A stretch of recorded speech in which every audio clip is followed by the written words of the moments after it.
It is NFL Draft Week, and we're going to be talking today with Scott Barrett of FantasyPoints.com here on RotoViz Overtime. We were joking before we kicked things off, but I wanted to keep all the reaction for when we were on the show here. I didn't want to spoil any of the fun, but for anyone who joined us last year when Scott was on for our NFL draft conversation, we did have a fun part where I don't think I've ever done this before, Scott, where after the show was over, I had to make a clip of the outtakes from, I believe it was a day where they were testing out the sensors or something for the fire alarm at your apartment, and I remember having a lot of fun doing it. I know you felt bad about it at the time, but it was one of the most enjoyable and fun experiences I think I've had doing this podcast. Yeah, I think the funniest part was, so every time I would talk, I would, ramble as I tend to do, go on these monologues for like 6 minutes, hyping up a player, putting them down. And then, 5 minutes into it, the alarm starts blaring. We have to pause, we have to wait, and then I'll finish that take. And then there was like a lull for like 20 minutes, and we're like, all right, thank God. And it's the end of the show. And I'm trying to get this one really crucial piece of information out. And then out of nowhere, the alarm just comes blaring back, and I scream out a number of obscenities. Yeah, it was that I think that was the tipping point. I was glad we were at the end of the show at that point. The other part of it was that it didn't seem to be going off at all when me and Shawn were talking, but once Scott would talk, it was like the guy who was testing it was outside your room waiting to press the button. I believe it. Yeah. You ready to go, Shawn, today? We're going to have some fun wide receiver conversation on today's show. Yeah, I'm fired up. Scott gave us so much good info last year. The perfect guest for draft week. The draft now just a couple of days away. And we've kind of structured this one to be, they're all fun, but we've set Scott up to give us a lot of, bold prediction types of things and just the coolest things he's run across in his research, which we obviously know has been detailed. So I'm looking forward to it. It's going to be great. Yeah, it's going to be fun, and we can do bold predictions or hot takes. Either way, we're gonna have fun on today's show. Scott, kicking it off, we're going to go into JSN. Myself and Shawn have talked quite a bit on the show over the last couple of months about him as a prospect, but is he clearly the top prospect of the kind of four names who fall into that category at the top of the reality draft here? And you did tease with us before the show your spot two may be slightly different to consensus. How is that top end? Firstly, is JSN your wide receiver one? Have you somebody else there? And then what about 2 through 4 after that? Yeah, no, JSN's my wide receiver one, and it's not particularly close to me. I have him as like a Bijan Robinson level wide receiver prospect. He's not really priced like it. He goes 31 picks later in dynasty startups. Granted, positional scarcity. But yeah, I do think we need to be valuing him a little more highly. According to my model, everything I value. This is probably the second best wide receiver prospect since at least 2012, behind only Jamar Chase. That was that AJ Green, Julio Jones year, so not including those guys either. The one smile coming onto Shawn's face here as we record when you say that. What are your thoughts, Shawn? Yeah, pretty fired up for him. You get the one year of production there, but anytime that you're clearly better than the guys who are being debated as the best prospect from this last class, which I think now that we've had a chance to see that class in the NFL for a year, and now the people, obviously the draft this week, so people have been digging in for a while, but after we've gone through this pre-draft process, at least I think people are changing their minds about the relative quality of these two drafts, and certainly you seem to be in that category as well. I don't get the impression that you feel like the rest of round one, either from a reality or a fantasy perspective, is very strong at wide receiver. Yeah, I haven't done any podcasts besides this one and one other one. So like people have been asking to find podcasts of my work. They don't want to read 12,000 words I wrote on the rookies. And part of that is just like, I kind of feel bad going on a podcast and just dumping all over this class, like 101 to 106 in the super flex. All right, that's cool. But kind of outside of that, I really just hate this class as a whole, but not JSN. JSN, I think he's an absolute superstar. I think he's going to catch 100 balls his rookie season. I really, really excited about him. But you asked me about the next few names on my list. And this is where it gets a little off the rails. It goes 101 or wide receiver 1, JSN, wide receiver 2, Marvin Mims, wide receiver 3, Quentin Johnston, wide receiver 4, Jordan Addison, wide receiver 5, Josh Downs. And like, you know me, I'm not really a hot take guy. It makes me a little nervous to have a guy the NFL is projecting to go round 4 to have him as my wide receiver 2. It's just that I'm doing this based off of a player's analytical profile. And I couldn't in good faith look at this stellar analytical profile for Marvin Mims, who crushed everything that matters to me, everything that we know is predictive, and have him anything less than the wide receiver 2. I feel really good about that. I'm not going to feel really good about it on Saturday when he falls to round 4, but yeah, it is what it is. He rock solid analytical profile. I think this guy is going to be really good. Well, it's pretty cool because he's been the guy that we were way above consensus on in the RotoViz rookie guide, the guy that Colm and I have been taking at the end of all of the underdog drafts. And the guy that I keep waiting for someone to come on and explain like why the NFL is where they appear to be, because it makes no sense. I mean, I don't know that I would say he's clearly, for me, above Quentin Johnston and Jordan Addison. But the only reason I would consider that next group that is supposedly ahead of him is if they have these massive gaps in draft capital, as you're referencing. I mean, if Zay Flowers is the first receiver drafted, which, I mean, that seems impossible to me, but you hear talk about. I mean, if he goes like number 12 overall, which again, don't think that's going to happen probably, in the range of his top end. But if he goes 12 or, somewhere in that top 15 and Mims goes 120, which I would hope is his absolute floor, then, I mean, it'd be hard to have those guys ranked the same. But even after that, I think that might be the thing that actually makes them more equal, because they don't seem like they are as prospects. Scott, tell us for Mims, what specific things did you run across? What specific parts of his profile jump out and say, why are people not on this guy? Well, it's everything. You and I have talked many times about the importance of age-adjusted production and efficiency. Well, guess what? His freshman season was the second best ever by age-adjusted yards per route run. Before that, in high school, he set the national single-season record for receiving yards all time. Texas State record holder by career receiving yards. And then as a sophomore, what did he do? He set the PFF era record best ever mark for yards per target. You want to look at the top 10 of that stat. It's all just absolute fantasy superstars. Elite season by depth adjusted yards per target over expectation. The following season, production increased substantially.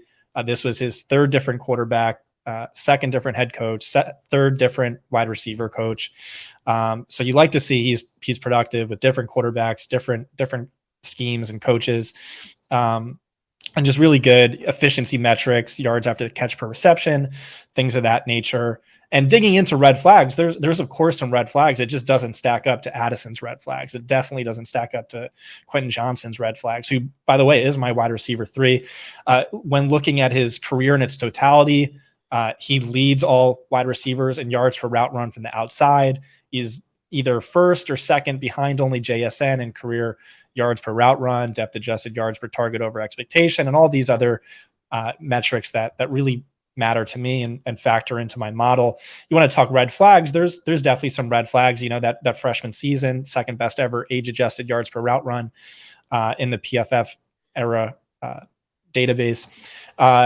Was that okay? Well, he wasn't really a full-time player, and that matters. Okay, he only ran 150 routes. That's typically a few shy of qualifying for my model. But the thing is, if I gave that 0% weighting that season, he would rank as my wide receiver 4. If I gave it 50% weighting, he would still rank as my wide receiver 2.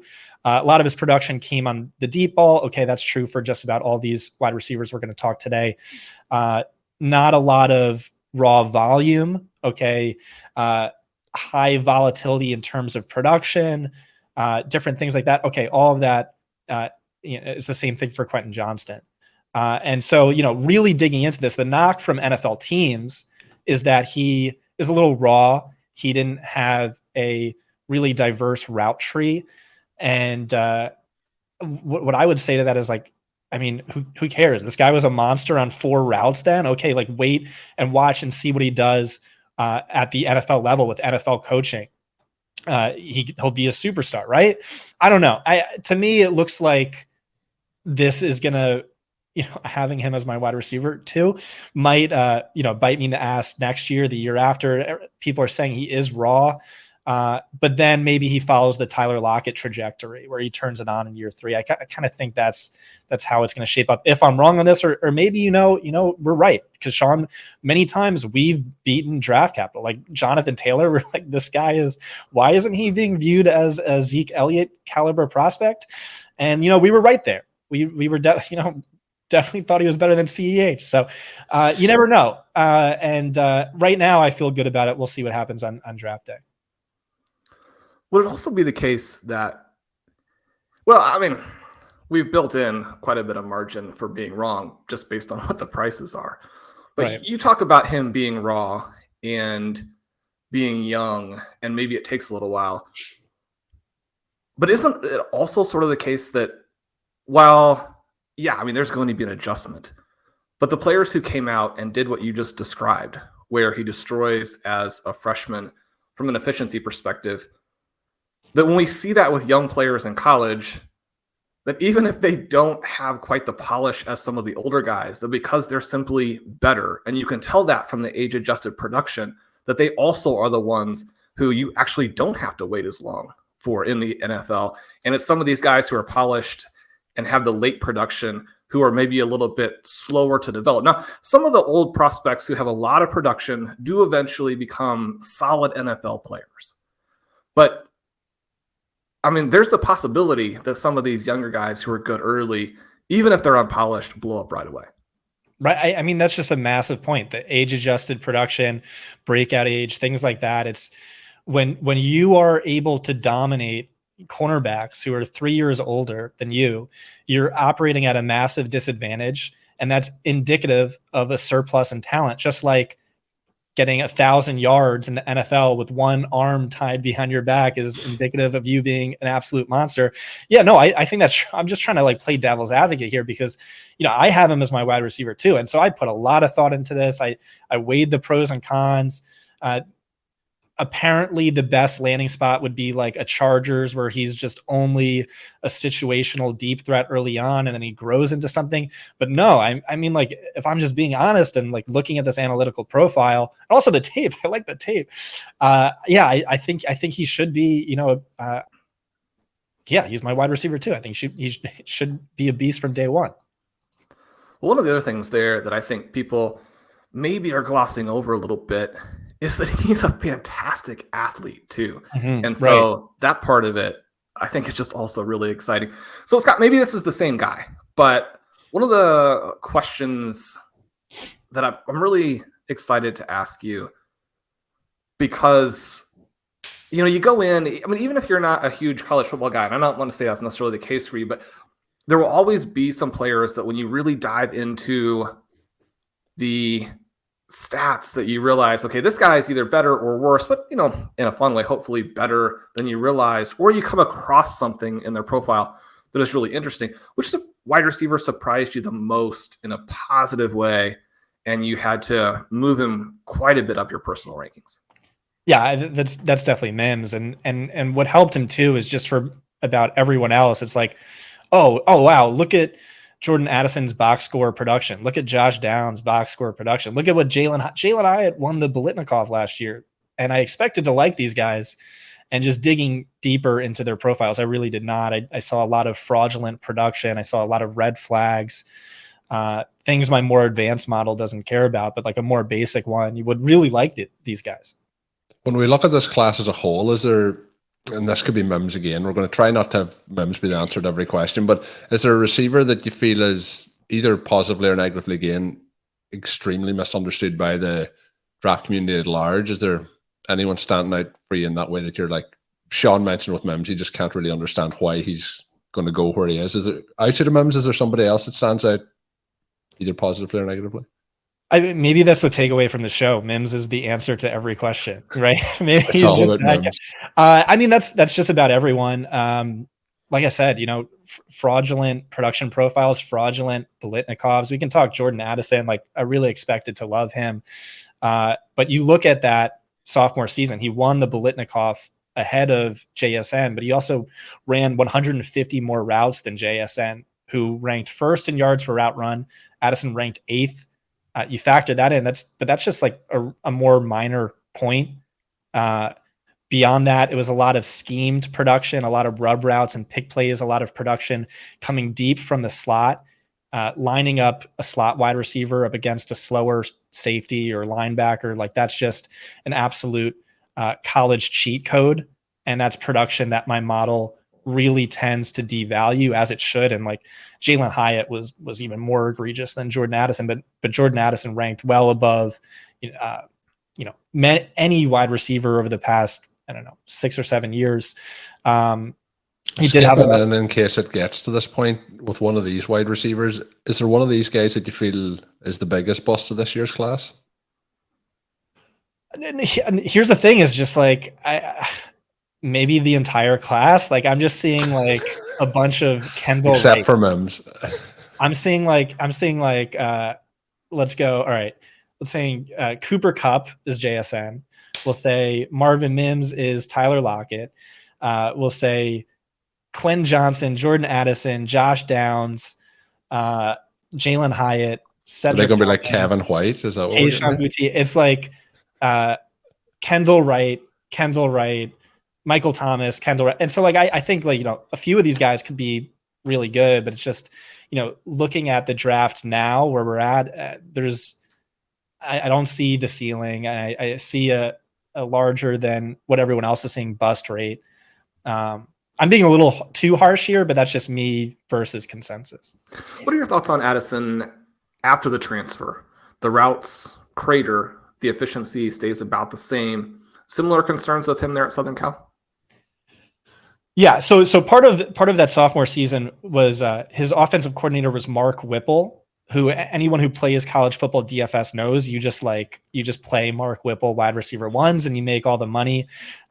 He was the mastermind behind Andy Isabella being drafted in round 2. And then Trey Palmer last year.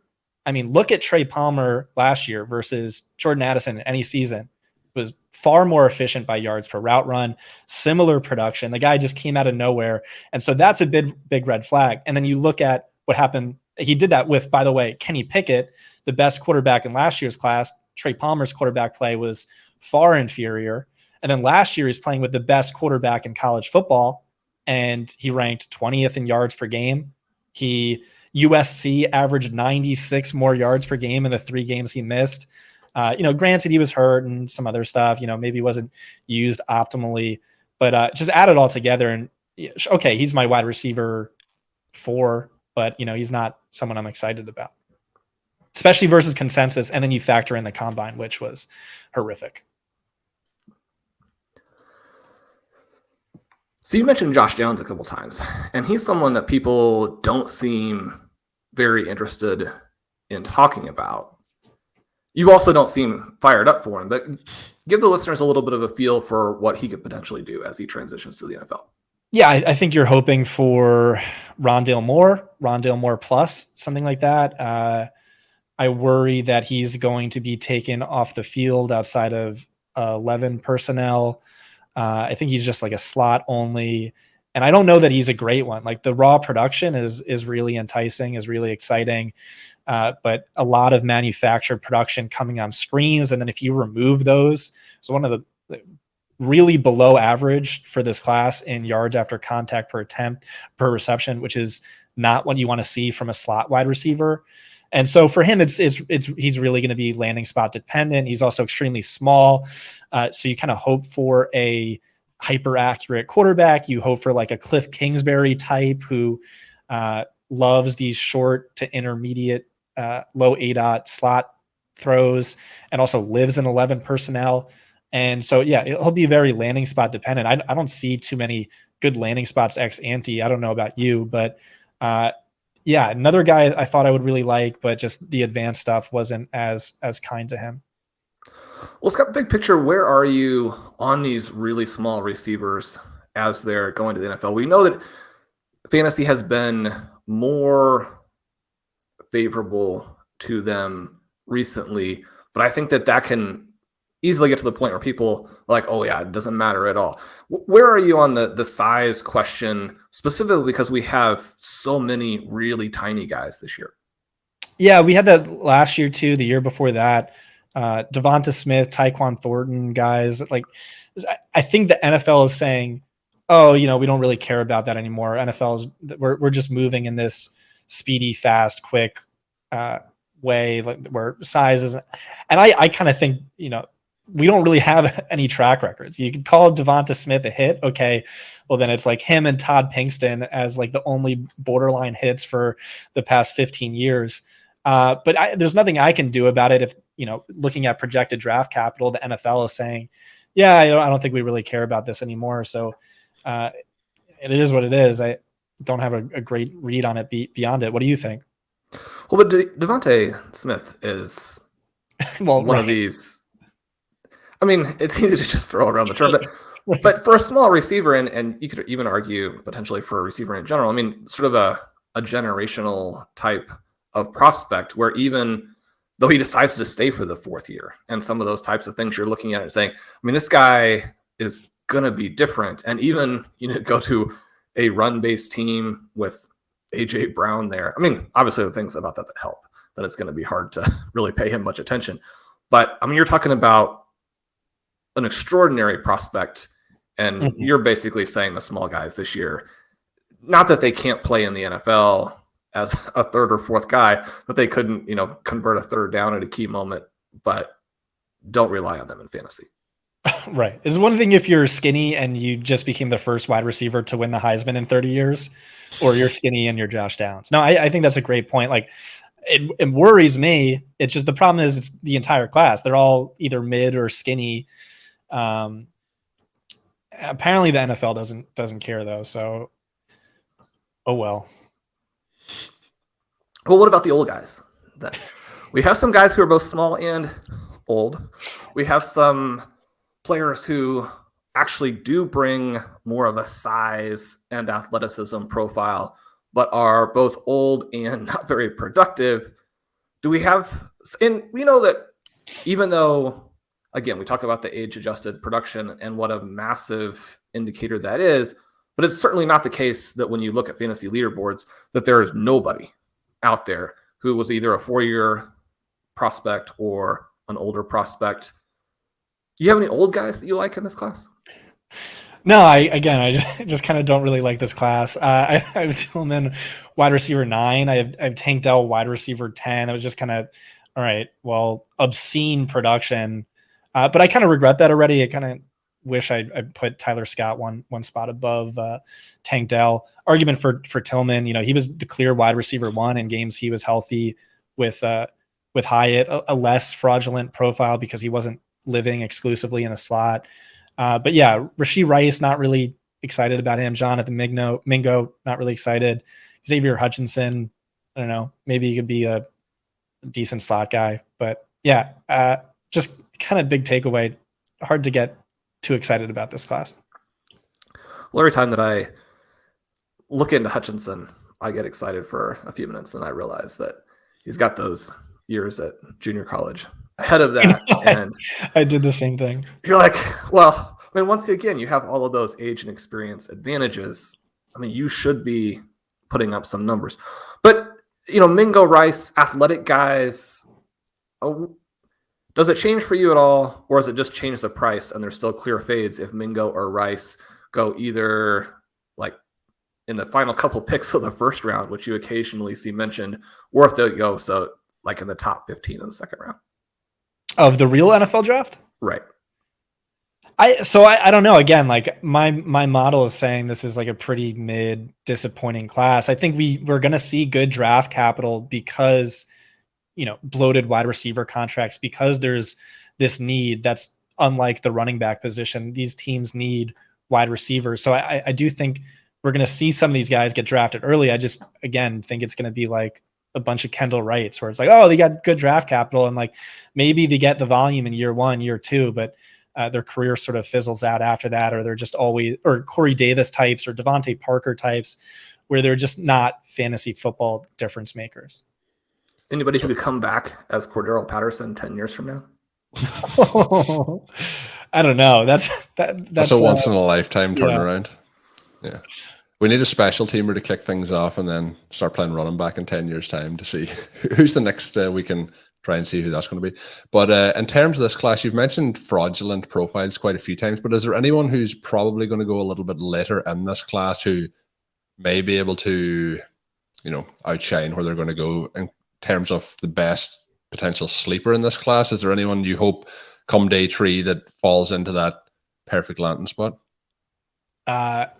Yeah, again, Marvin Mims, the answer to every question. But no, I like Tyler Scott too. To me, you just look at his numbers and you stack it up against Alec Pierce, and he just looks like a rich man's Alex Pierce. Granted, not athletically so much, but just production and efficiency, especially if age adjusted, especially if experience adjusted. He was a running back all throughout high school, especially if QB adjusted. Ben Bryant, who was worse than Desmond Ridder, who went in round 3. Like, the guy might not even be starting this next year. And then by PFF's advanced metrics, he really, once controlled for quarterback play, he really showed up in terms of percentage of targets traveling 10 or more yards in the air. He was deemed open on 84% of them. That far and away led the class. It blew out Jaden Reed. It blew out Rashee Rice, even Quentin Johnson to an extent. So you do like to see that. I think there's more, a 4.37 40-yard dash at his pro day. So I think there's some upside there, but maybe just a deep threat kind of guy. And is there anyone that we haven't talked about today, or even somebody that we have talked about that you have, while doing your research, is there one stat for any of these wide receivers that you think the listeners of RotoViz OT need to know? Yeah, I'd go back to Quentin Johnson, who we didn't really talk about, but who is my wide receiver 3. Again, like I thought I would like Jordan Addison, Jalen Hyatt, Josh Downs based on their box score stuff. And I didn't think I would like Quentin Johnson that much, but digging into it, really good yards per team pass attempt metrics. By career missed tackles forced per reception, he ranks best of any wide receiver since 2014. Also top 15 by yards after the catch per reception. He was disadvantaged by playing almost exclusively out wide. It's a cheat code to be in the slot, or a slot and targeted deep especially. But he was awesome when he was in the slot last year. 6.1 yards per route run. That ranks 3rd best since 2015. So who's to say what could his numbers have looked like if he was in the slot? There's definitely some red flags, which I don't know, maybe you've seen me tweet about, but yeah, he's my wide receiver 3, and I do feel good about that. That's really cool to hear.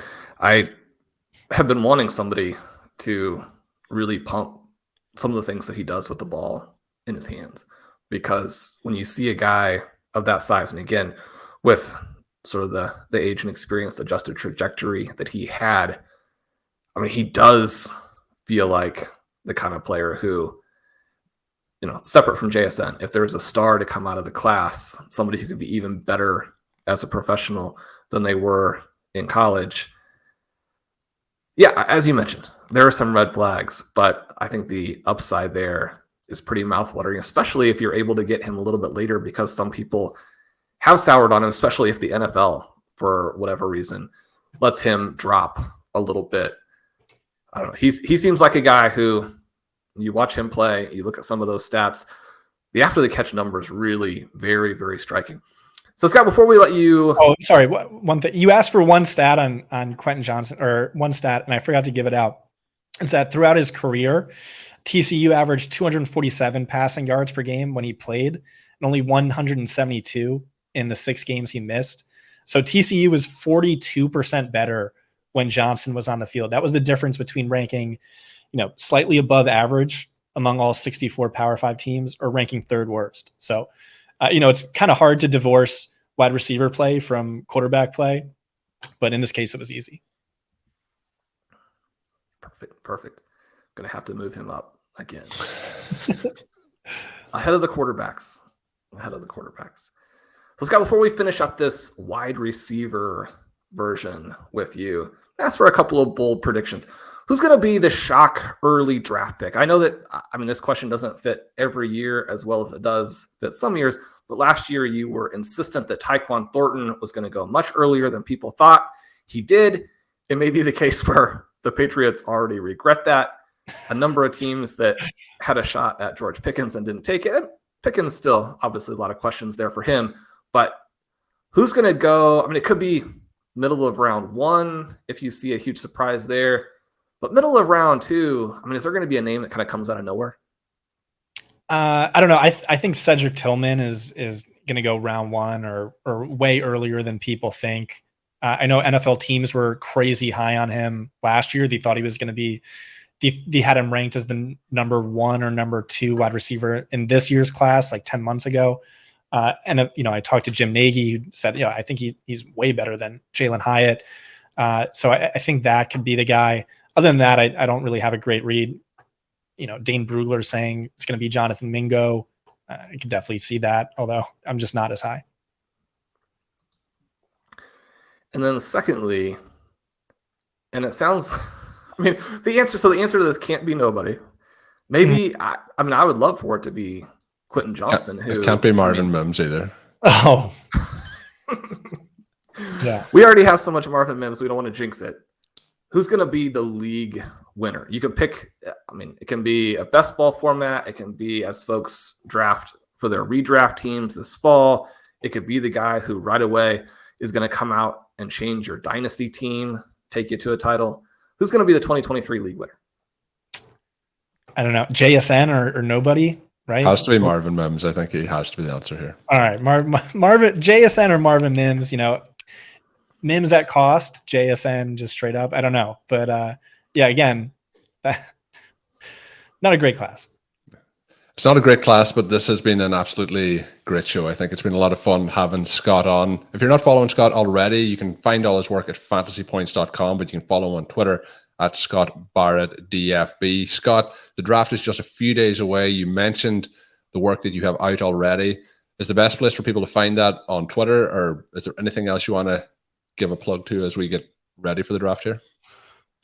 Check out the Fantasy Points NFL Draft Guy that's done by Brett Whitefield. He's like our resident film scout, and you can read my articles on the running backs, wide receivers, tight ends. That's sort of me as your head of analytics. All that content's free. Check it out at fantasypoints.com. Awesome. And we are going to be back with tight ends and running back conversation with Scott on our Wednesday edition of the podcast, just one day before the NFL draft. So that is coming up on deck for you. Hopefully you have enjoyed today's edition. Shawn, we'll have lots of stuff coming up. We'll mention that a little bit more, I think, on the end of the Wednesday edition here to tease that ahead. But thank you for tuning in. My name is Colm Kelly. You can follow me on Twitter at Overtime Ireland. You can obviously check out all of Shawn's work up on rotoviz.com and follow Scott at Scott Barrett DFB. Until we are back, have a good one.